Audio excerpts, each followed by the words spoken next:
This is Unnecessary Rambling. I'm Brandon Sylvia. Appreciate you for tuning in, and I appreciate my homie Geoffrey Martin for joining me here for this wonderful PlayStation 5 Top 10 Hidden Gems video. How you doing, Geoffrey?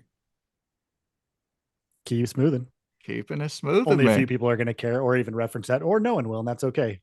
Brandon, you're not, I know you're going to hate that I'm going to say this on video that's going out, but at the time we're recording this, congratulations, my friend, on just getting 1,000 subscribers. You're well on your way. I know you don't want me to say that, but I'm saying it anyway because I'm excited for you and it's cool seeing you grow, man. You have an awesome community. So thank you for letting me be a part of it in this small way.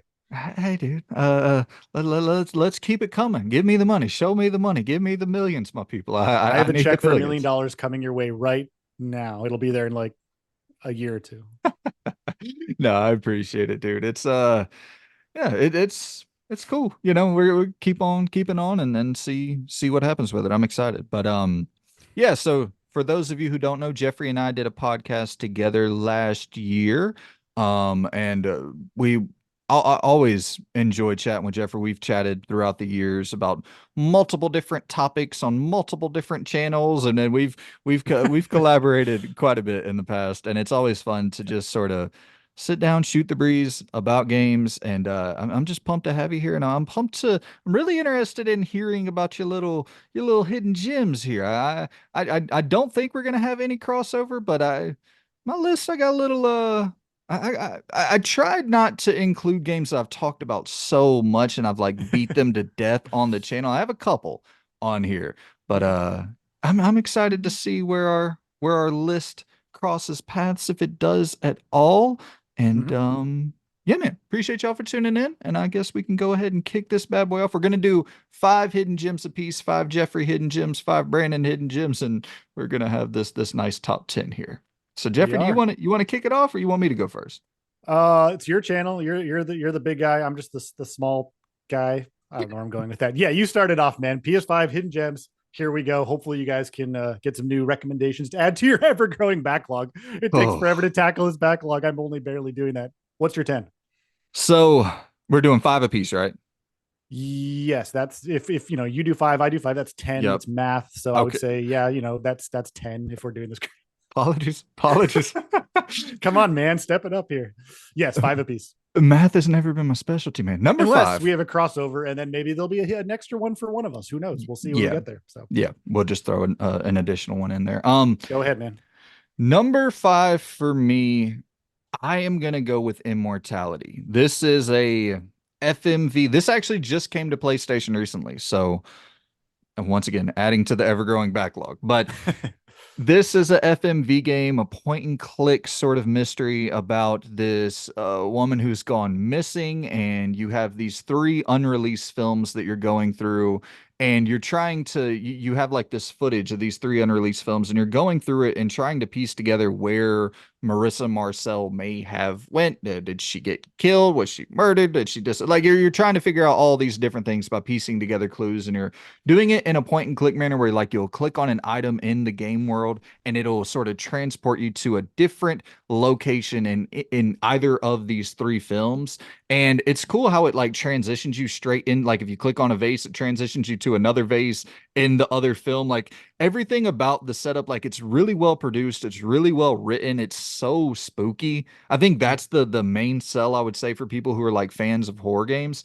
It's weird, dude. It's a uncomfortable video game to the point like eh, I know every video game journalist, content creator says something about their emotions. They always got to bring their damn emotions into it. But I will say this. It's all about the emotions. I will say this. I've never felt this emotion. I was so uncomfortable at one point. I've never felt this in a game ever in my life. Where like I teared up out of tension, out of like uncomfortability. I was like, this is so like it was like a mixture of this moment of awe, this moment of like pure mystique, and also like this is so cool and so creepy. It was like it was a weird emotion that I've never really had in a game. And anybody who gets to that moment, the first time you see that reveal, that's the moment. And I don't have to say anything more than that. This is one of those games where like the less said about it, the better. But Yeah, it's a weird subversive sort of piece that was thrown out there, and it doesn't fit any traditional mold for what I like about games. But man, it just came together in a weird way where this one really clicked with me. This is what's so cool about hidden gems is that our personal recommendations for somewhat off the beaten path games is these types of games tend to click or stick differently with everybody. Because in Immortality's case, I only played the game and tried it because of you. You had recommended it and I tried it out, but it just didn't click, and we had talked about that in the past. But it's interesting how for you it resonated emotionally and also just gameplay wise. Do you think the uncanniness is because it is like an FMV game and those by nature are sort of uncanny, or do you think it was just the reveal of things, which we won't spoil here, you've told me about obviously, I don't or both really maybe? I don't really like FMV games in general usually. And I also really don't like point and click games. Like I shouldn't say I don't like them. If that's the main selling point for a game, like if there's not another real hook there, like okay, FMV or point and click, okay, interesting, weird angle there. I'm down, and I'm down to check out, Norco, a point and click game. Like there are games Mhm. within these genres that I like, and Norco is another one I could add to the list. I think it's on PlayStation, if I'm not mistaken. I think Um, so, yeah. but but yeah, they're those genres don't really speak to me in any big way, but something about the melding of whatever was done here, Sam Barlow, creator of Her Story, and he's done games like this in the past. He just has a weird brain that like works for my weird brain. Weird brain connections there. Yeah. I like it. What's your Okay, number that five, man? so this I hesitated putting this on the list only because it's probably the least quote unquote hidden gem. But it's Evil West. So Evil West, Evil West, which obviously I know you love because we've talked about it and it's on your like YouTube banner. But Evil West is one of those games that, in theory, is the perfect game for me. It's a linear, mostly linear game, which nowadays I don't have time for a lot of open world. So it's a mostly linear Western horror, Weird West, vampire hunting, action character action game, and it like ticks all these boxes for me. So I say all that because you're like, well, obviously it's on your list. But when I first actually played the game, when it first came out, I bought it immediately because again, it ticked all those boxes from what I knew from the marketing material. But I played a few stages because again, it's linear, it's stage based, it's third person, it's action adventure, it's vampires, it's hunting, it's upgrades. It's just like a 2000s esque video game in the best way possible. But it didn't click. That's what was so surprising is when I bought it originally and played it, it didn't click as much as I was like, this should be perfect. So a couple years later, now actually, I actually played it just about 2 months ago, started it over, and it clicked. It just freaking clicked. Probably helped that I played in like October. But so basically you play this guy. I think his name's Jonathan Rentier, right? Is that right? Jonathan Rentier. His dad is like the head of like the Rentier Institute, which is like this government-ish like organization that hunts down vampires and supernatural entities. And I'm not going to go too much into the story, but if you like horror and if you like action, if you like quirky B comedy stuff in a Western setting, and you want to be able to get through a game in like 8 or 9 hours and have upgrades and like awesome attacks and visceral combat and some of the coolest like spooky settings around, Evil West is great. And if it doesn't click with you right away, I get it. It didn't click with me, but going back to it, I'm actually now on a second playthrough because of just how fun the game feels. And I never play games a second time or rarely. So Evil West, not necessarily a hidden gem, but it doesn't get talked about enough. So what do you think Oh, about that? well, spoilers. That was my that's my number one. That Dang is it. out of any hidden gem. If I could just say to anybody out there, if there's like one PlayStation 5 game where it's like, go pick this thing up, one that is just so slept on, in my opinion, it has to be Evil West, dude. It's everything you said. I can't add anything else to it that you didn't lay out. It is that era, man, that seventh generation of just point A to point B, no filler. Yep. If you like God of War, if you like Gears of War, but you don't want to do the puzzle solving, and the coolest thing about Evil West to me is like it has God of War level combat, Mm-hmm.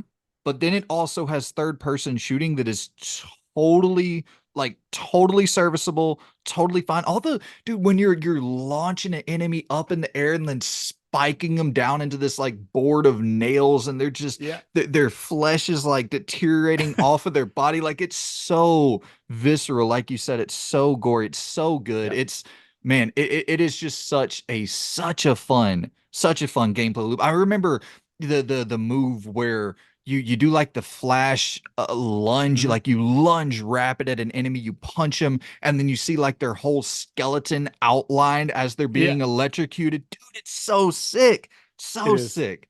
Once that And electricity comes into play, I mean, I guess that's kind of a somewhat of a spoiler, but not really because you learn about the electricity stuff almost immediately. But down the line, so if you don't want to learn about this, just skip away for a second. You get all these awesome electricity powers, like all these Tesla powered like guns and weapons and things that you can upgrade. You don't have to. Holy cow! Once you get to like the electricity powers, it literally just opens up like the game like twice as much in terms of how you can encounter any you can go into any enemy like battle encounter with like 30 different ways to pummel them, right? You can use your guns, your melee, your special abilities, your electricity attacks. Like it just never gets old in terms of how many different ways you can do that. I feel like I took the wind out of your sails though, if this was your number one, but I had a feeling this one was on your list. So yeah, I honestly, I didn't know that you were a huge Evil West guy. Yeah, I think if I'm not mistaken, this was like number three in my top, whatever my ranking for my 2022 game of the year. I think this was like number three. I love this game. I absolutely love it. So yeah, and a physical copy of it. So any of you physical collectors out there, you can go grab your copy. Immortality unfortunately doesn't have a physical copy yet. Hope it does at some point. But unacceptable. yeah, dude, that's my number one. So I'm gonna have to think on the fly real quick for While what you're should thinking fill really in. quick, I will just say because we are doing PlayStation Hidden Gems. This is a little after the fact, but the January, I think it was January or December, maybe January, the PlayStation Plus like three or whatever free games. Evil West was the one for January, one of the ones. So I know it's after the fact now, but many of you out there who have a PS5 or PS4, I think it's also on. You might have already have it in your library by claiming it. So it's a good time. People should be playing it, but I kind of had a feeling you'd like this one as well because it's just a video game, and Yes. oh man, okay. It's dude, absolutely. I gotta find something to fill in the slot. I have some honorable mentions wrote down, but see, here's the thing: the two that I have wrote down that I wanted to use just in case are games I've talked about so much. So I'm gonna combine them real quickly Yeah, into one. I'm gonna say Dredge and the Forgotten City. Dredge is a horror game where you have a boat that you're going out and upgrading, and you're tackling the dangerous sea, and then there's monsters lurking beneath you. You're upgrading your ship to be able to encounter these monsters, to be able to navigate around these monsters, to upgrade your engine and your lighting system and all these different things. That it's so rewarding. It's such an addictive gameplay loop, just going in and constantly upgrading your boat. It has like the inventory management systems that are akin to something like your Resident Evil games. It's To me, it's just a weird combination of things that I would never really think to throw together. And then when you end up throwing them together, you're like, oh, this is a match made in heaven. The open sea is one of the most dangerous, terrifying things in the world. And then combining that with inventory management and upgrading systems and light role playing mechanics, like it's a perfect blend. The Forgotten City is it was essentially a Skyrim mod that was made into a full game. It is it's not an open world, but it's a open, I mean, it is an zone, open, open yeah. zone, kind of like, yeah. Yeah, it's just this really small open world that you go around, but every single character in this narrative has like a real meaning to, like, every single character in this game world has real impact in the narrative, which is crazy. And I mean that literally, like every single character you interact with. It's a wild concept. But it's essentially it's a time looping game where you are trying to find, once again, trying to find a missing person. And so there's a detective angle going on there. But anytime you commit like one of the 10 deadly sins, you steal, you kill, whatever, the world like ends up resetting on itself, and you have to run to this time portal and jump through it so that time can reset before you committed the sin. But you keep the information that you had, all the information, all the resources that you gained from the previous run, you keep with you. So like if you go out and you grab a bow and arrow that you didn't have before,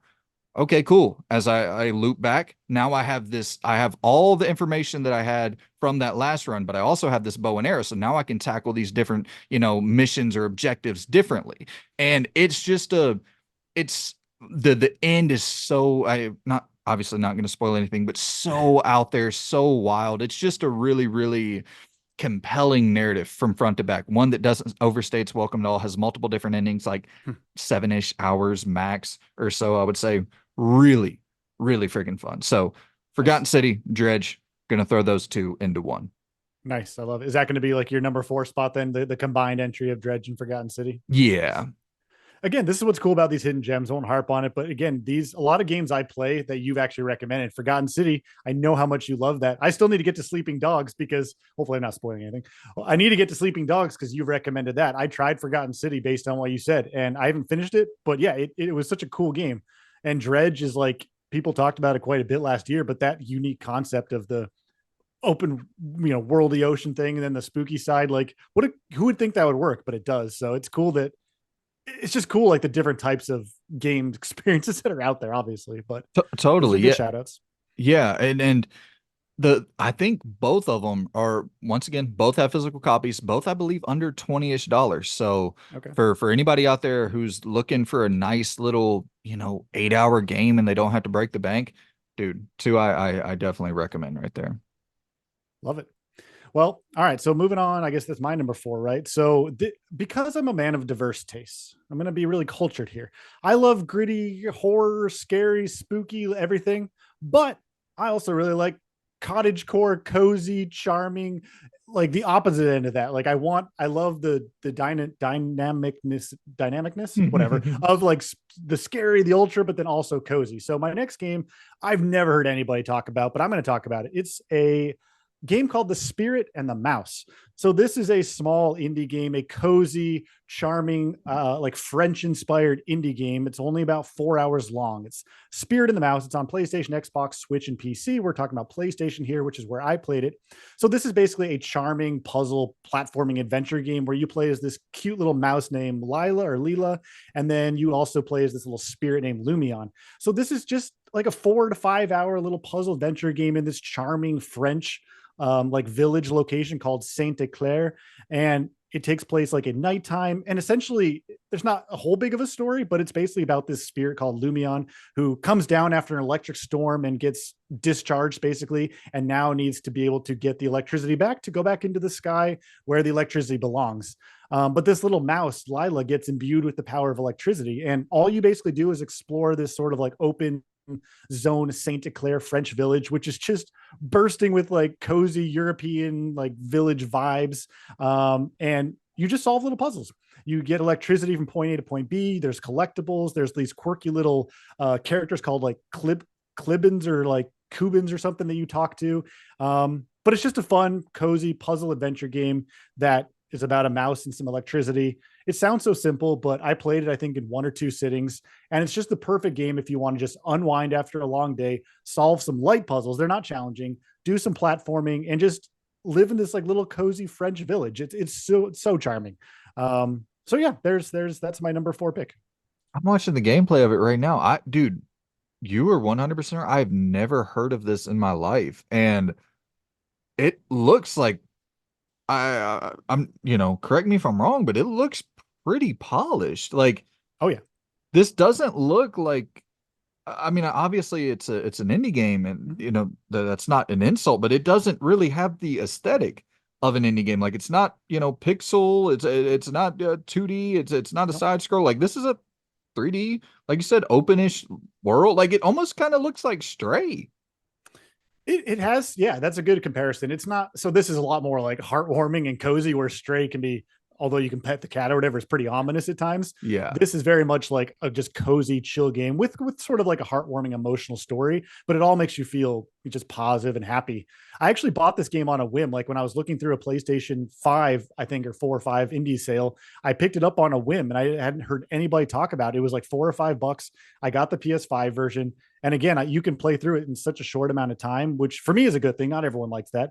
But yeah, it is. It's polished. That's the thing. A lot of these 3D open-ish like indie games don't always feel that polish, this one does. And it's only going to be for a certain type of player. Again, there's no really action. It's literally just platforming, puzzling, and solving. But if you like that vibe, the Spirit and the Mouse really deserves your time. If you want something to unwind from all the other, big AAA action games, or if you play Immortality and your psyche is broken for a minute, go play Spirit and Mouse.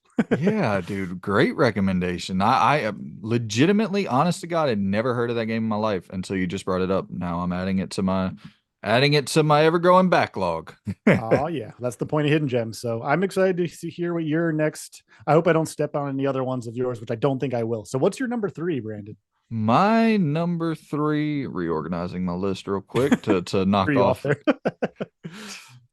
there. Number three for me, I am going to go with Sifu. And I know, I get it. This isn't the most hidden of gems in the world, but like whenever I was coming up on my list, like top 10 hidden gems, top five hidden gems, whatever, I was trying to really think of the games like that I think are a little bit under the radar that I would recommend just wholeheartedly with everything in my being. Like my favorite slightly slept on titles. And I think Sifu barely makes it into that realm. It got a lot of acclaim. People love it, but I still think there's something about it that is slightly slept on. And this Sifu flies in the face of like everything that everything I like about games. Sifu is kind of on the opposite end. Like I really don't like overly challenging, just repetitive gameplay. I really my thing, you come home from work, you throw in a game. Like I really like to unwind, to escape, to sort of play something and detach and enjoy my experience. Like I'm not ever looking to raise my blood pressure from playing a game, ever. It's just not in what makes a game special to me. I know a lot of people out there love that stuff. And so Sifu is as challenging as any game I've ever played in my life. Maybe more so than I mean, there's a few older games, but like it is up there with some of the hardest games I've ever played. And I couldn't put it down. Like I could not put it down. And I think that's a testament for one, it's a testament to the action, the combat. It's so quick, and that's a big thing for me. Like really hard games that are quicker, I'm like, okay, I can kind of get into that. I'm more engaged. I'm more on the attack. I'm more on the offensive. Don't get me wrong, Sifu, there's a lot of strategy into your defensive tactics as well, no doubt. But I love games where it's like mastering combat feels like your move set is just constantly expanding, non-stop expanding. Like you're not having the same attacks over and over and over again. And that's the thing where that kind of removes the repetitive element to this difficult experience where it's like I feel like I'm just non-stop learning. And I'm not just learning boss patterns, I'm learning new moves. Like I'm learning different ways to engage with core mechanics, which that is something so special. It's not just like, oh, I'm going off and I'm getting different weapons that I'm still pressing square with. Like I'm learning new ways, new button combinations that will allow this player to perform new things that I wasn't able to do on my last run. And it it just it worked for me. That thing that people talk about with the Souls games or whatever, where it's like that one more run and that feeling of gratification once you've overcome a really difficult encounter. Like I really felt like, dude. I guess spoilers here, but eh, no spoiler. Well, yeah, screw it. Potential spoilers. I'll probably have the gameplay running since it's like one of my favorite moments of Sifu was the final boss. And I was on my last life because how it works in Sifu is as you die, each time you die, your character gets older. And once you hit, I believe, 65 years old, you have to start back over from the very beginning of the game. So I, dude, I was on my last life on the final boss and I barely squeaked by on my last life because dude, Nice. I'm not, no chance I was gonna start that thing over. Like I didn't have it in me. But last life knocked it out, and it was just like this.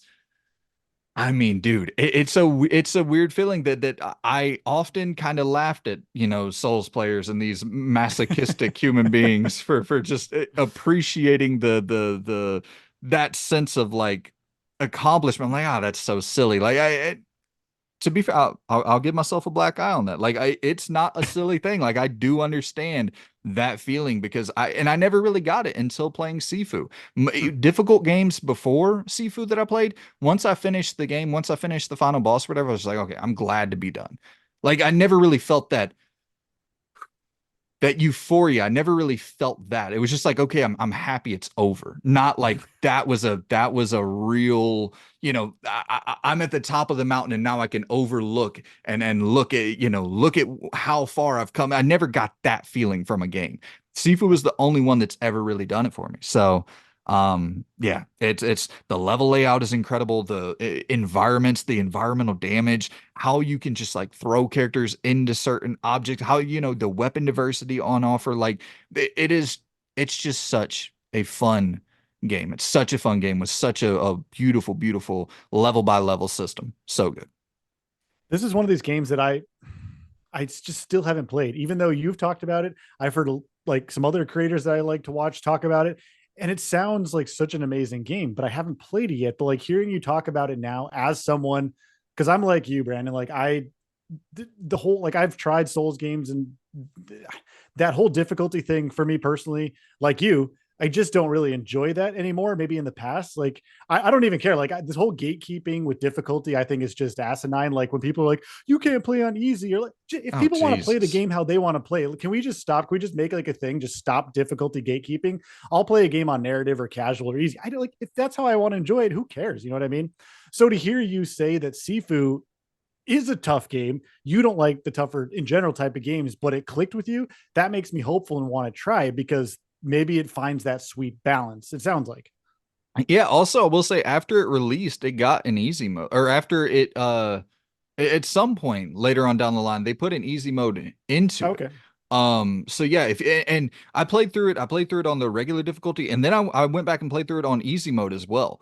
Oh, And that's like it's one of those game easy mode. It's a total breeze. You can get through it no problem at all on easy perfect. mode. Like yeah, you'll by the final stage, you'll maybe have died 3, 4 times. You won't even be like in your 30s, 40s. So you'll absolutely breeze through it on easy mode. But yeah, and that's the dude. I actually I will say to your point there, I typically always play on normal, but as lately I've been playing a lot more games on easy, a Yeah. lot more. And you know what? One big takeaway I have, your backlog will decrease rapidly by Yep. playing games on easy. Like it is a real cheat code to your backlog. If you want to just, if you're in kind of this headspace where you're like, I want to breeze through 30 games in 2024. A real cheat code to doing that is knocking the difficulty down. I knocked the difficulty down on Wolfenstein recently. Mm-hmm. Brutal, brutal, brutal game. That is Oh yeah. so challenging. Oh yeah. Um, and yeah, there's been some others that I can't think of off the top of my head, but yeah.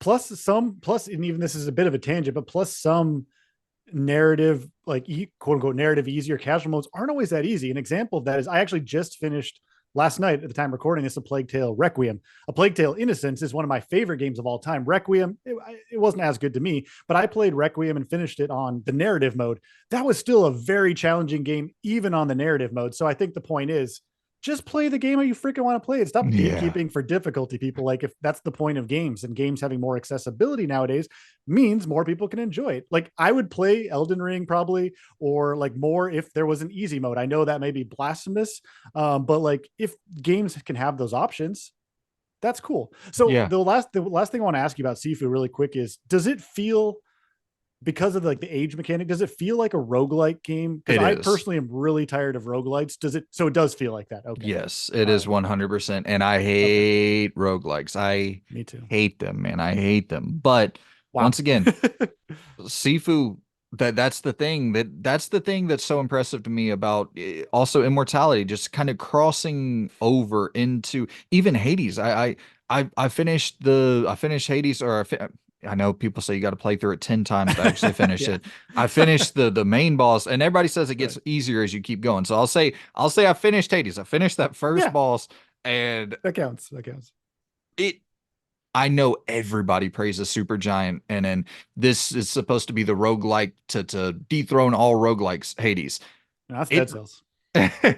Hades didn't do it for me, but Yeah. Sifu really did. So even just Okay. in that comparison of that upper echelon of the greats, Sifu is still kind of, in my opinion, superior. Just for me Cool. personally. But I also love mixed martial arts and old kung fu movies and like so it does appeal to my sensibilities there. But yeah, Cool. Sifu is my number three.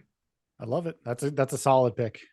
So the next one that I'm going to do for my number three, this is going to be a rare one where if I generally recommend a game outright, or especially in like a hidden gem video like this, I would want to have finished the game so I can really speak on all of it. But this is going to be one of those different ones where I haven't finished it. I've actually only put about 3 to 4 hours in, but I didn't expect it to be as fun as good as it is. So that is Daymare 1994 Sandcastle. Have you played this one yet? I know Yep. there's the original game Daymare 1998, which I did not play because I heard it's just brutal. Have you played 94 Sandcastle? Yep. Played through that, finished that. Okay. Played through that last year. I liked it way more than 1998. Way more.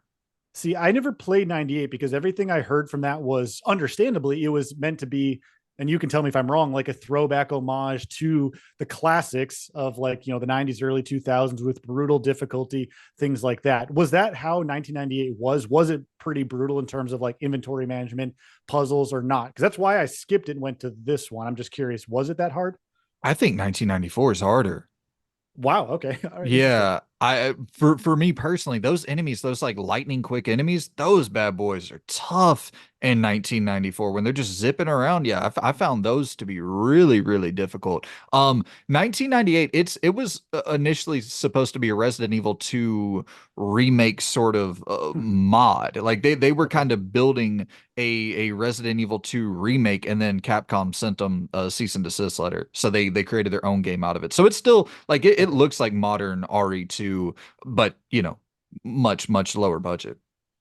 So that's okay. That's good to hear because I do want to play that. So Daymare 1994 Sandcastle. I do want to preface by saying this game has a demo. So I would have never picked this game up as much as I love survival horror. It's one of my favorite genres. I wouldn't have picked up Sandcastle only because I didn't play 98 because I heard it was too hard. Maybe it's not obviously what you're saying, but there was a demo that came out. I think it's on Xbox and PlayStation. I downloaded the PS5 demo. I was blown away. I was sold by the demo. I played the whole demo through. For those that don't know, so this is a third person actiony survival horror game, again in the vein of like older Resident Evil titles. The game actually reminded me a lot of Resident Evil Revelations 1 and 2. I didn't beat Revelations 1, but I adore Revelations 2, which I know, Brandon, we've talked about that in the past. So if you like Resident Evil Revelations 2 or 1, Daymare 1994 Sandcastle has a similar feel and vibe. It's a third person action survival horror game. You play as this like government spy agent. I think she's a member of Hades. It's like an acronym, Hades, Hades. What it stands for, I couldn't remember. But again, I've only put about 3 or 4 hours in, but the way this game feels, it's so polished. I didn't expect a game like this to be polished because most horror indie titles that I play, as much as I adore a lot of them, most of them aren't all that polished. And I want some things to be at enough frame rate that I don't feel like I'm going to vomit. So Sandcastle just feels good. You explore these creepy like underground bases. The enemies are really disturbing, and like Brandon said, they move really fast. But slight spoiler here, you get this like freeze like gun thing at the beginning of the game ish, and you can freeze enemies and you can like stop fires from it. It just feels good. The whole vibe of it is creepy and foreboding, but it has that like B movie horror schlock to it where it's like it's definitely pretty goofy and like the voice acting and the character models, but it just feels good to play. And I haven't even beaten the game yet. So anyway, Sandcastle. Play it. Play the demo at least. It's really worth it. It's weird because Daymare 1998, there the emphasis on story was practically non-existent in 1998. Like it was just a straight up RE2 remake sort of inspired over the shoulder action horror game. And there really wasn't much story to be had at all. In 1994, I mean, you're getting hit with multiple like pretty long cutscenes that are fully like it's uh, I'm not saying AAA. Don't go in No, expecting AAA, it's but a double like, A game. Double A game.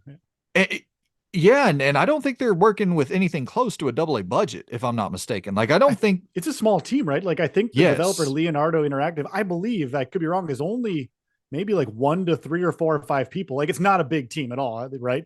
From what we yeah, know, right? Yeah. yeah, no, it's a super small team. I believe it was initially one person, and then it kind of got a Wow. little bit bigger as time went on. But like 1994, it seems like they actually put a little bit of a team together, and dude, this I do think is like if you want a good AA horror game that is very similar to the RE2 remake structure with an Mm-hmm. interesting story of its own, I absolutely agree. That is it way, way, way better than 1998. I would recommend going Yes. straight into 1994.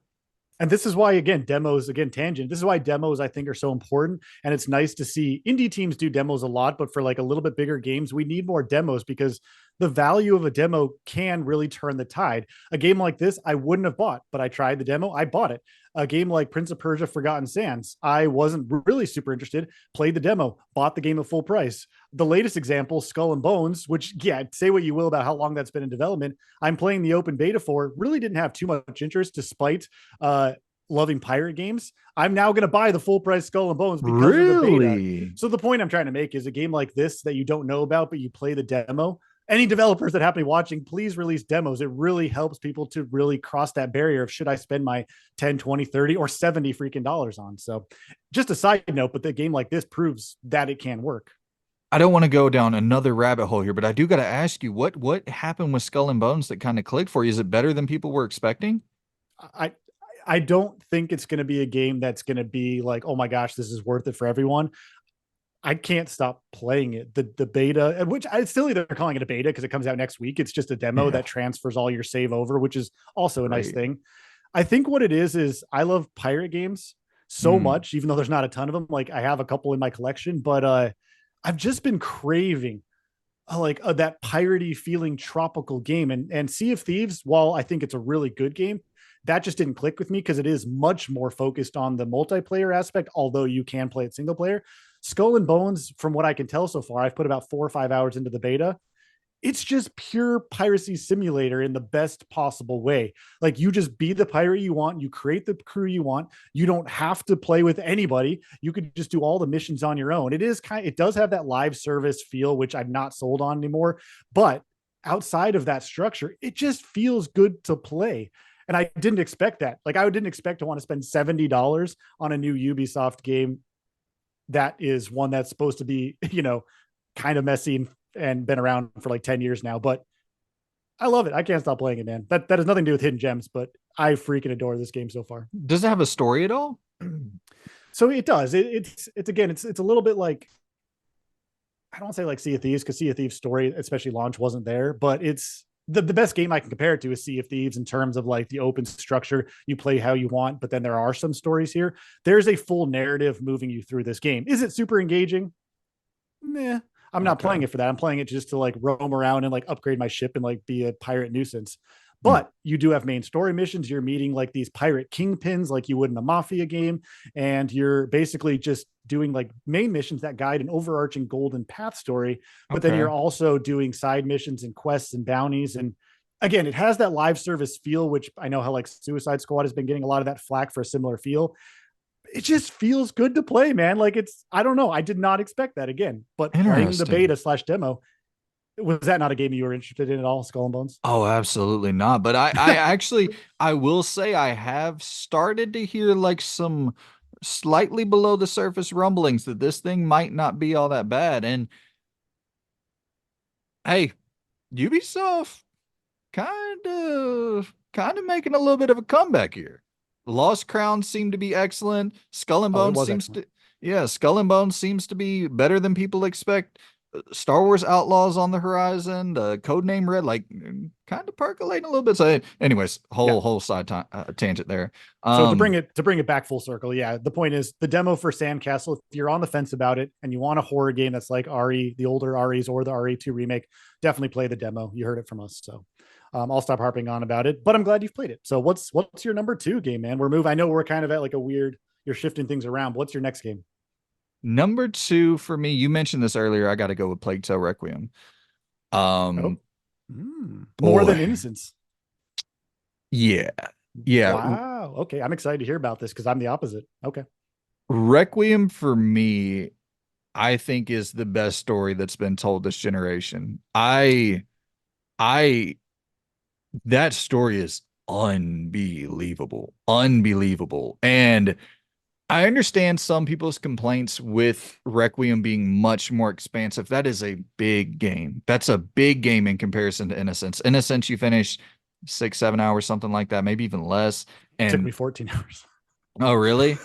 I mean, there is some difficulty with some of the stealth encounters and stuff like that, but it's a much smaller game in comparison to Requiem, which is, in that 15, 20 hour camp. Like it's a real investment to get through Requiem. And I get that. And I also get how the combat might not be for some people. They did introduce a lot of combat elements and even like straight up boss gauntlets at times, like straight enemies just coming at you one after another after another. It's much more combat centric, and I understand that that was off-putting to some people, but for me, this is an example of people talk about Hellblade. I hear, nonstop talk about Hellblade, Hellblade 2. I just finished Hellblade 1, Senua's Sinuous. Sacrifice. Yeah, that's the one. Yeah. And it's good, but people talk about, oh, that's the Naughty Dog level team. That's the team that can make those Naughty Dog level games. This is the team, in my opinion, that can make those Naughty Dog level games. You put $100 million in front of Asobo, Mm-hmm. you're getting you a Last of Us competitor, a real Last of Us competitor. This team is unbelievably talented. Flight Sim and a Plague Tale. What a diverse studio. What I mean, obviously separate teams, I get that, but Right. the talent that is in that house, I don't understand how they have not been acquired yet. I'm not saying I want them to be, but go Well, ahead. the good thing is not an acquiring, but the good thing is Focus, the publisher Focus Home Interactive. They're such a smart publisher, and then that they really pick up on these types of projects. Focus consistently, even with like Vampire or the upcoming Banishers, Ghosts of New Eden. Yeah, Um, anyway, I don't want to derail you, but yeah, Focus, even though they didn't acquire them, they're definitely like they know how to at least find those developers like Asobo. totally. So correct me if I'm wrong, but Focus doesn't own Asobo, right? Like Asobo is independent. They can kind of go where they choose, if I'm not mistaken. Like they Yeah, could have a different publishing deal with different companies and stuff, right? well, yeah, because Asobo, if I'm not wrong, even did like a Disneyland kids adventure game from like 5 or 6 years ago that has nothing to do with anything, but I'm pretty sure they made it. And it was fine, but so I don't think they're housed under anybody. But Focus seems to like Work. focus in on them. It seems like a lot. So Absolutely. And sorry, go such ahead. a I didn't mean to derail you there. No, absolutely, dude. And such a great partnership, a fruitful partnership. A Focus is great about finding those AA games that kind of get in the territory of AAA. And I just think Plague Tale Requiem's a AAA game. Like I understand it was made for a smaller budget. It's one of the most beautiful games ever made. Some of the best character models you'll ever see in games. Some of the best environment shots you'll ever see in a game. And one of the best story, like, the best story of the generation. I would say the best story of the generation. Just unbelievable, unbelievable story. And also the stat upgrading simulation feature that they have in Requiem, I think is brilliant, man. It's brilliant. And I know Grand Theft Auto San Andreas did it times 10 what Sobo did with Requiem, but that feature, I find that to be such a compelling from a technical achievement standpoint to have to have your character upgrading based off of what you're doing in game. I think that is so compelling from a technical level to Mm-hmm. simplify RPG mechanics, to give you more upgrades, to give you different, abilities and stuff, but only based on what you're doing to actually make you engage with different mechanics and stuff. Like I think that feature is so, so brilliant. And yeah, I love, love, love this game. Love this story. Ending is one of the greatest endings I've ever seen in any piece of entertainment ever. Unbelievable. Unbelievable. I couldn't agree more as far as the story part goes. The gameplay for me didn't click as much as Innocence. I like the more focused, linear parts of Innocence, but I can totally relate to what you're saying about the story. If it wasn't for how engaging Amicia is, the main character, and Hugo, the other main character, and then your other cast of characters, Lucas and Sophia and Arnaud, and I can't remember how to pronounce his name. Like these other characters, like you feel like you're living with them. It's unreal the way that they've matched like these character arcs with the story. And I would agree with you, yeah, the story is unreal. It's so hard to put down, but for me it was just the gameplay didn't click. So that's cool that you were able to see past some of maybe the parts that didn't click as much to make it an overarching better game. So that's awesome. Yeah, yeah, it's I listen, like Hellblade, like and that's the thing. That's the thing. I'm glad you actually said that. That's the thing. With Hellblade, with A Plague Tale, you're going into these games for the story and solely for the story. I understand Right. Requiem tried to branch out and make it engaging and compelling on a mechanical level. Did that work 100%? Not 100%. I liked it. I liked the gameplay much more in Requiem than I did Innocence because Hmm. it was just more versatile to me. Okay. But you're not playing either of those games. Innocence, Requiem, Hellblade, you're not playing any of those for the gameplay. You're just not. And that's the thing about I think this studio, I think you give them the budget to really hone in because you could play through The Last of Us over and over and over again just because the gameplay is so good. It's Right. so polished. It's so nice. I mean, if you gave Asobo that budget, what they would come up with would be mind blowing, in my opinion. And then maybe Ninja Theory as well. Ninja Theory has and I'm not trying to pit these studios against one another. They both Right. create Right. great stuff, but like I hear so often the comparison between Naughty Dog and Ninja Theory, and I think people are sleeping on Asobo to be that like premier best in class studio. I think they really could be that. And I mean, so prolific, dude. Innocence Gosh. in 2019, Requiem in 2022, Flight Sim in 2020 or 2021, like Right. incredibly efficient developer. Just if I'm starting a publisher in 2024, I am banging on their door, giving them whatever the hell they want to work in-house for us. I couldn't agree more. I definitely couldn't agree more. I want to ask one question. This is going to be a major spoiler. So if you don't want any spoilers, which I recommend not for Requiem or Innocence because the story is incredible, I need to just ask you because I just finished it last night. So spoiler warning, jump ahead if you don't want to hear it, but I want to ask you. So the end of the game, this is going to be a massive spoiler. Again, click away if you don't want to hear it. I'll have it time stamped. So when you at the very end, you're walking up to Hugo, right? And he's in the macula, he's become the macula, right? And Ooh, you walk up to him in his like freaking ball, looks like Atlas carrying the ball of like the whole macula rat crap, right? When you take him out with the sling dude, and I'm then the game getting just ends, were you a little bit immediately when the game just cuts to like the credits for Asobo, was a part of you like that really can't just be the end? Or did you think that was the end, or did you know there was going to be an epilogue? I Because re- I go thought ahead. that was a wrap. Were you okay with that? Absolutely. See, I didn't like that it just like you take out Hugo, the macula theoretically is done, but then I thought it just ended. I'm like, there needs to be something more. But then it opens up to this whole epilogue with Amicia saying goodbye to his, to Hugo, who's now buried in their mountain Bro, home. I'm And really then at the getting very teary-eyed. then at the very end, after the credits, you get a modern day scene for like 5 seconds, or theoretically a modern day scene, hearing like the high heels and like the Yeah. medical stuff, right? I just that ending, like the roller Ooh. coaster of emotions from taking out Hugo to potentially a modern day one, which means another Plague Tale, maybe. Yeah. Oh, I'm getting tingles, right? You know? Dude, I did too. I got Woo! teary-eyed and goosebumps.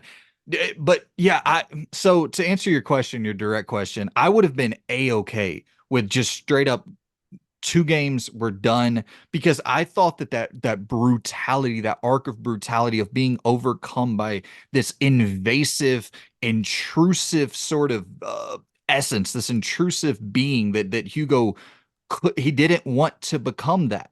And like, bro, I'm about to friggin' tear up. God dang. Do it, man. I teared up like multiple times in that game.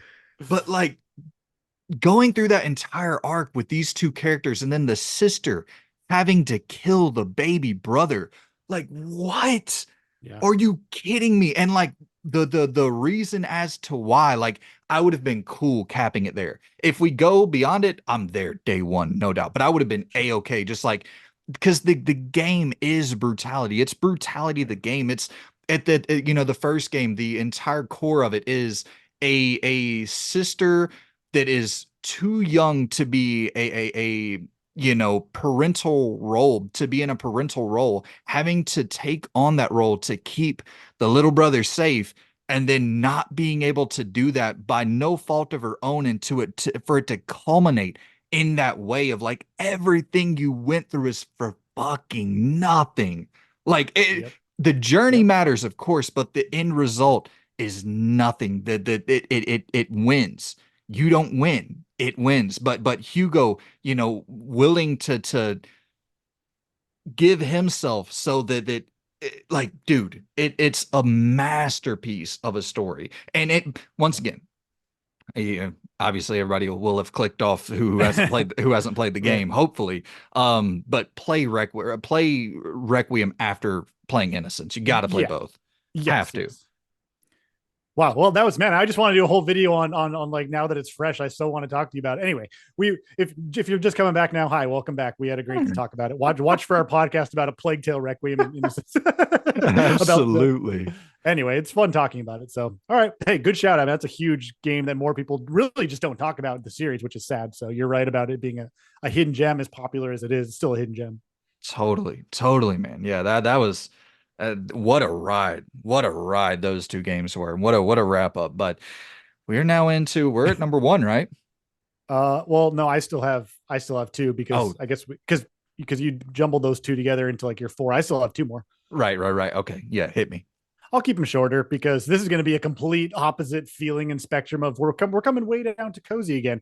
This is what I like about my list and like what we're doing here is it goes up and down. So this is a complete opposite of anything dark and foreboding and emotional. This is a game called Mail Time. Yes, mail, like MAIL, like delivering mail time.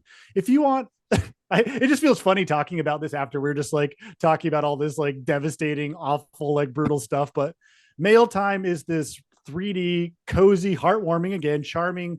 I'm actually just going to read off what the developer, like what they say it is, because I couldn't describe it better. Mail Time is a relaxing cottagecore adventure set in a peaceful forest far, far away.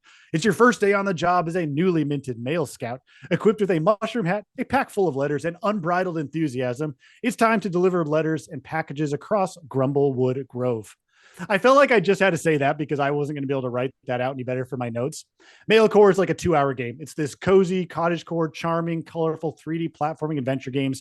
You're literally just dropped off in this like little forest. You're like a small kind of like gnome, little, like gnome person, like very small. And you just explore this kind of open zone forest. You talk to inhabitants, you deliver your mail, you get little like upgrades that can help you travel a little further. It's the epitome of cozy. It's the epitome of wholesome. It's the epitome of just smile, make you happy. It's not a game for everyone. There's no really action. It's literally just jumping around, talking to characters, delivering mail, having a heartwarming story, and then just wrapping it all up with like a nice little cozy bow that'll put a smile on your face. So I picked this game up on a whim for like $20. For me, that's the perfect kind of game when I want a palate cleanser between longer games like Plague Tale or something like that. I just adore cozy games. I know that's not for everyone, but I love horror and I love cozy. I like the spectrums. So Mail Time is just a game I never hear anyone talk about. But if you want a 2 to 3 hour charming puzzle, not really puzzle, a charming like platforming adventure game, it's definitely a hidden gem. It's very polished and it will put a freaking smile on your face. And if it doesn't, you have no freaking soul. So If you see me looking over, I'm not ignoring you. I'm pulling up you're good. gameplay for the games that I don't know about. I got the gameplay running for it over here in the same way that I did for the other 3D Yep. platformer that you brought up, and this looks incredible as well. Once again, Jeffrey, I have never heard of this in my life. Can I ask you a question? How do you Yeah, but you find don't out really about also, this? but you don't really generally care for, these little cozy cottagecore games like I do, right? So like you don't seemingly from what I know of you, you've never really liked that kind of stuff where, I've always loved the tiny little like cozy games as well from my past. I Right. But do, you don't really like that stuff, do you? but I like 3D platformers, so like What's your seeing question? I want to know your question. how do you find these games? Is there a site you follow? Is there like you just kind of scroll the store? I mean, again, a lot of the channels, like, so, I mean, for anyone that doesn't know, like, my past self with videos was all about indie games. So, like, indie games was always my bread and butter. So, for me, seeking out small experiences that don't pop up on most YouTube channels, that's just the stuff I naturally seek out in my everyday life. Mm, Now that I don't do that so much anymore, for me, one of my highlights of the day is just hopping on the PlayStation Store, hopping on Xbox or Switch or whatever, and just scrolling the new games. Like, I've heard about this game, but I never knew when it was coming out. And then it just was randomly on the PS5 one day on the store. And I was like, oh, I remember a channel talking about that one time. And I just bought it for $20 because I wanted a cozy, happy game. So a lot of times it's just happenstance, but a lot of times I watch specific YouTube channels that are about like indies or cozy games. I also work in the industry, so I happen to like, hear about other games that come out that way. So that certainly helps. yeah. But honestly, it's just scrolling the store, which anybody can do every day. So Nice. Yeah, I'm gonna have to stay more. I follow the Indie Informer, hmm. and I know that they have a site where it's like 2024 games, and they highlight all the indie games. So I'll link to that. I've been trying to be better about that, because like I want to play the big stuff, but I also want to check out the smaller stuff, especially stuff like this. Like I definitely would have checked this out when it Yeah. released if I had known about it, because I do like 3D platformers. Like I really Okay. really do enjoy a 3D platformer. It's such a chill, unwind sort of experience, especially a little collectathon nature in there, whatever the case may be. So yeah, this Yeah. and the other game you shouted out, absolutely. Like those look really really damn good, and I never heard about them. So Oh, that's nice. that's kind of the purpose of these videos. That's what we're here for. All right. So I think, do you have, you should still have another one or no? Yep, I got one more. Okay. I was going to say, I thought you should still be your number two, which is your number one or whatever. So Yeah, this would have been my number two. Evil West would have been number one. sorry, I took the wind out of your sails there. Oh, you're good. Yeah. Um, I, I liked having this at number two much more than number one, because now having it at number one, people are going to be like, dude, you can't shout this out as number one. I almost want to replace it on the fly here, but regardless, we'll run with it. We'll run with All it. right, No you're cut. giving so many like Pre disclaimers, which I should. It's our list. Who the frick cares what it's going to be? It's our list. It doesn't matter what other people think about it. We're giving our hidden gems, not someone else's. If you want someone else, go freaking watch them. This as a hidden gem. As soon as I say it, you're going to be like, okay, Starfield. I take back what I just said. Guardians of the Galaxy. Wait, what? You're right. I'm so thrown off. That's not a hidden gem. No, I'm kidding. Actually, people don't talk about it. Go ahead. That was my thing, and that's why I wanted to have it at number two, because then I could go into Evil West, and it's like, okay, everything's all fine. Number two, but listen, Guardians of the Galaxy, dude. I understand it's a Marvel game. How the hell is it a hidden gem? I never hear this game talked about Right. ever, and Right. it is. In terms of that, once again, when I was building my list, I was thinking games that I would almost like recommend universally. And if you like third person action adventure story based games, like who the hell doesn't like that style of game? Guardians of the Galaxy is it's from the developers of Deus Ex. Oh, I didn't And know it, that. yeah, and it keeps intact all of that essence of, you're playing as Star-Lord, you're playing as Peter Quill, you're making different decisions for the Guardians. You'll have Groot mad at you at one point, you'll have Drax mad at you at another point based on the decisions that you're making. It is, and the thing, like, I love the Guardians movies. They're definitely, yeah, I mean, they're my favorite of the Marvel movies, of the MCU Hmm. movies by a long shot. So I love those characters. I have a, built-in attachment to those characters from the movies. But as much as I like those movies, they're 3 hours long. So these character arcs, like character arcs in video games, that's the one thing that like people don't. I feel like video games flesh out characters so much better because you're given so much more time to interact with them. And you're talking about a 15, 20-hour adventure here with the Guardians. And all these, and it's not just a Peter Quill character arc. It's not just a Gamora or a Drax or a Groot. It's or Rocket. Like they all have interesting character arcs because they're given so much time to build them. And I mean, in terms of like interesting world design, you see, uh, next gen graphics being pushed to the highest fidelity levels of a Horizon, of a God of War, of a Cyberpunk, whatever the case may be. But these are worlds that, either fantasy or more traditional, like they're worlds that you can sort of understand from just a layman's perspective. But Guardians, they have a blank slate to sort of build whatever worlds they want. So they're using such unique color palettes, and they're doing this off the wall sort of design to these different, environments that you're exploring. Like, it's for it to be a 300 million, $200 million game, and Wow. to be exploring like such unique artistic approaches to world design, I think is something that, like, this game doesn't get enough credit for. It's a really weird looking, expensive game, and it's so beautiful, but also so weird and so fleshy, and it feels a lot like it has really weird artistic choices for how they designed the world, which I don't think it gets enough credit for just being so unique in its art design standpoint. Wow. So combat's not incredible though. I'll go ahead and I'll go ahead and say that. I know everybody is probably that's going to be the first thing anybody who's played the game will be like, oh, combat. I understand. Combat's not incredible. Story is immaculate, and just the fact that nobody talks about it at all. The fact that it's absolutely beautiful. The fact that it's a role playing Guardians game where you get to make Right. decisions. Like, that's crazy to me. Combat could be better. It'd be awesome to have the Final Fantasy VII sort of integration where you can swap to Drax on the fly, and Groot and whoever, and play as those characters. They do have strategic elements where you can set it Mhm. up to do like tag team attack. But I will acknowledge the combat's the weakest point of the game. But it wasn't bad at all. The only reason I laughed at the beginning when you were giving all your disclaimers is because you're actually hit the nail on the head with it. Now I only played like an hour or two this game. It wasn't for me, but I only laughed because for all intents and purposes, should be like one of the biggest games around from everything I've heard. But you're right, it's just not. So my first question for you is, why do you think a game like this should be up there, from what I know and from what you've said, with the likes of, Spider-Man 2 or whatever, I don't know, insert any other, whatever, those types of big games? Why do you think it's, I mean, Guardians of the Galaxy is a massive property. I don't personally care for it, but I'm aware it's a massive property. Why do you think that this game didn't get the same, I don't know, I want to say status or acclaim, because it reviewed pretty well, but like, why do you think it didn't get there in like the zeitgeist as much as something, again, I'll just use Spider-Man 2 as a more recent example.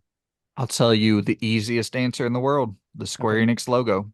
As soon as you see it after seeing the Avengers come out the year before, Oh, so the Avengers is the problem. the Avengers is the problem for sure. A Mm, scrap together dog shit game that has literally no, like, I mean, I love Crystal Dynamics. They're an incredible developer, but they're not a live service studio.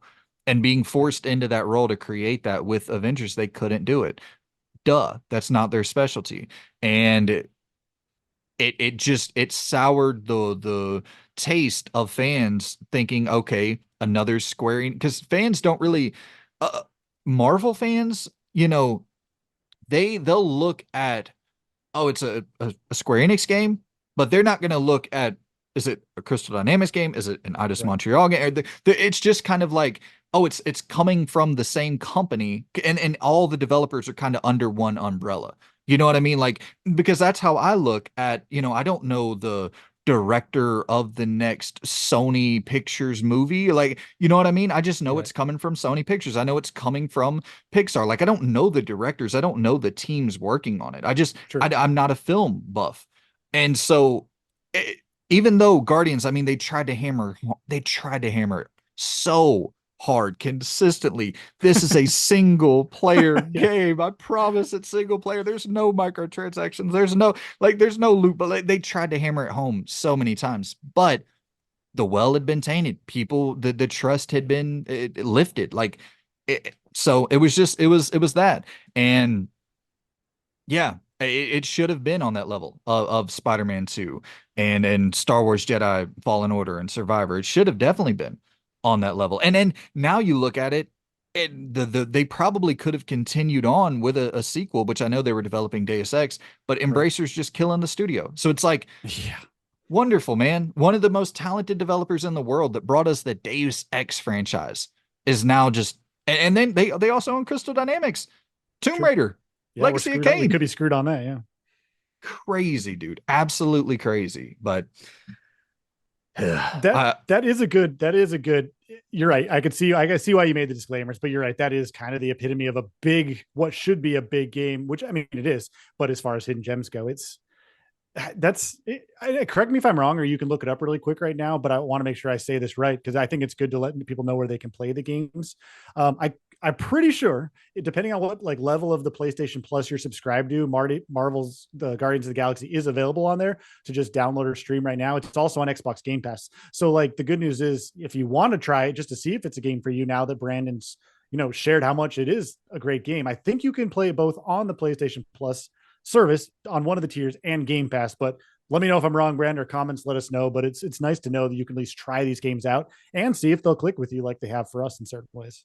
Yeah, it's saying as I look at it here, February 1st, 2024, there's articles about, yeah, so it definitely looks like it's on PlayStation Plus Extra. So, So there you go. So you can try it out now. Now that you know it's a game that's not like the Avengers, and you right, can try it out. That's a good shout out, man. I love it. right. And that's the thing that I kind of not bummed out, but like I kind of I should have swapped out my number one real quick because the people watching this, you know what I mean? They're entrenched in the gaming space. You know what I mean? Like they know Guardians of the Galaxy is great. That's what Yep. having it at number two is like just a quick shout out there.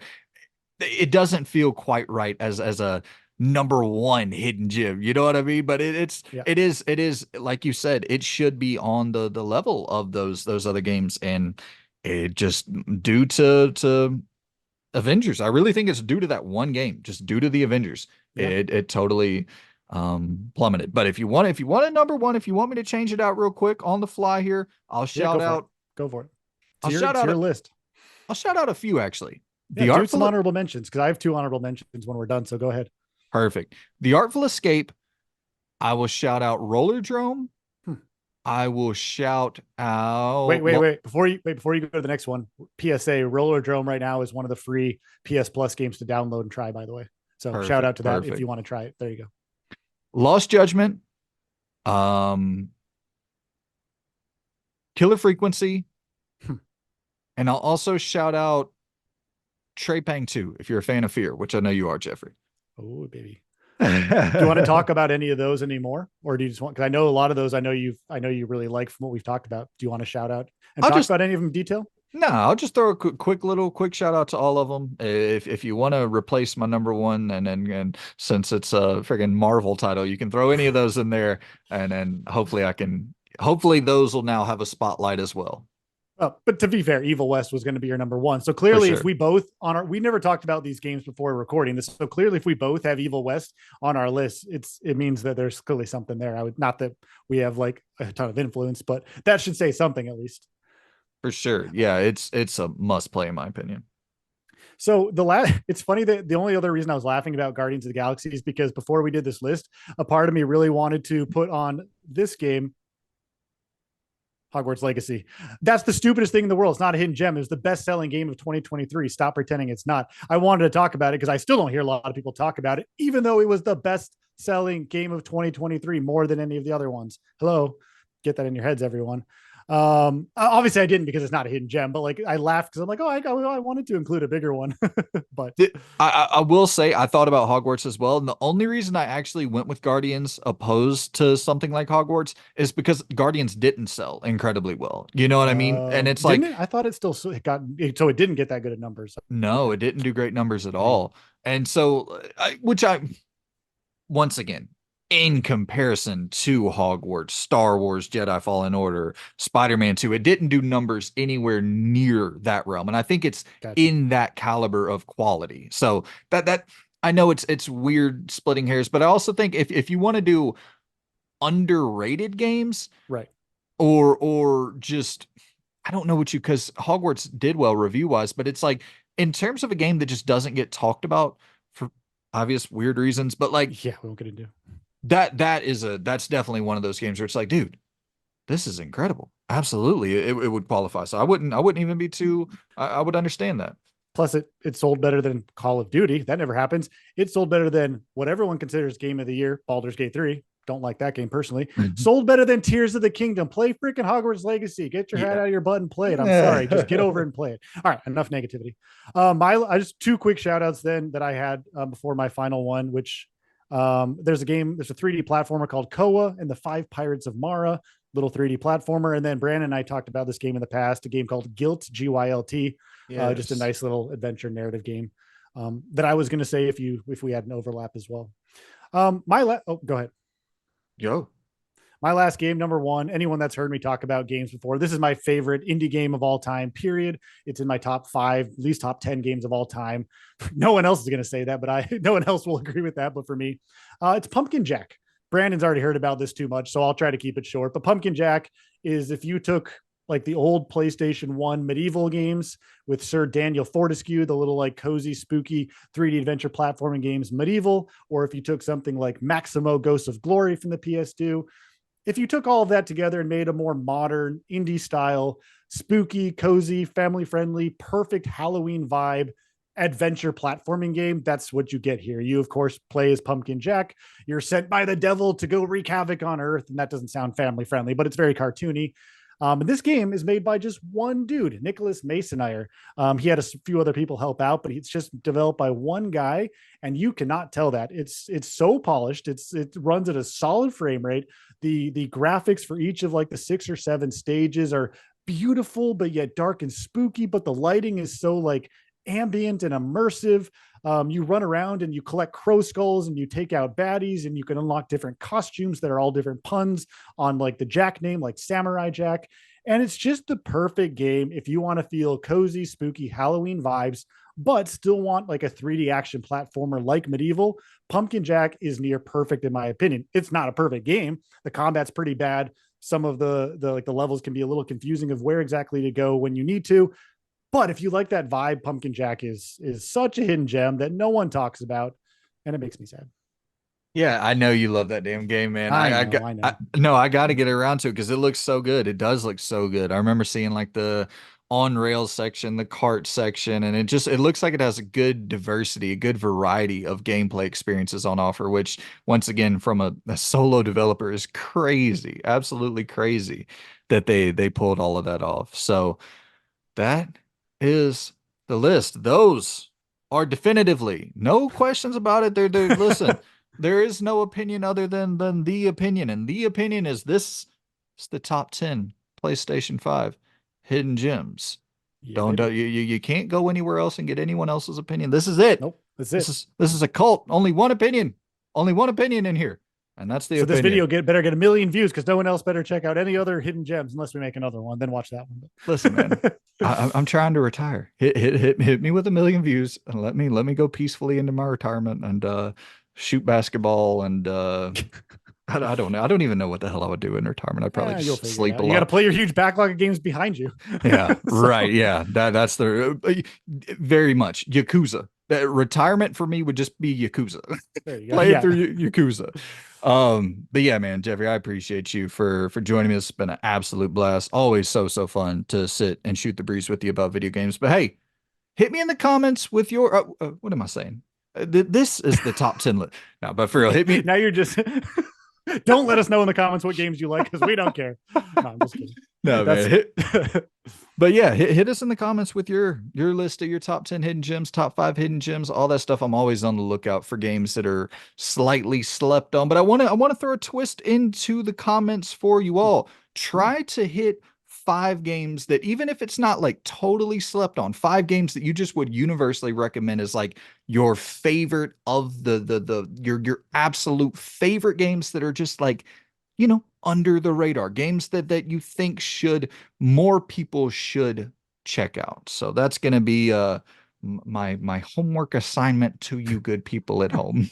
I think it's a great way because comment sections, as much as, oh gosh, they can be brutal in a lot of places, they're also a great wealth of positivity when people like you're doing with your community, Brandon, can just showcase some games. I can't tell you how many games on channels that are smaller that I enjoy watching. You get some great recommendations that you wouldn't have heard of. So I'm excited to see what the comments are for this video as well. And maybe we'll get some fun ones to play when we get time. For sure. Yeah. And then once again, got to thank you all out there for being so damn chill and respectful in the comments because boy, we've all seen a YouTube comment section a time or two that is brutal out there. So I'm happy that you guys are so chill and so kind and respectful in the comment sections. So I do genuinely, from the bottom of my heart, appreciate that, and I appreciate all of your support on the channel. So that's it for me, man. Do you have any parting words you want to hit the good people with before we get out of their hair? No, thanks for having me, Brandon. It was fun. I'm sure we'll do some other things in the future talking about stuff. So as I've said before, and no one will understand, keep smoothing, baby. Keep it smooth, my friends.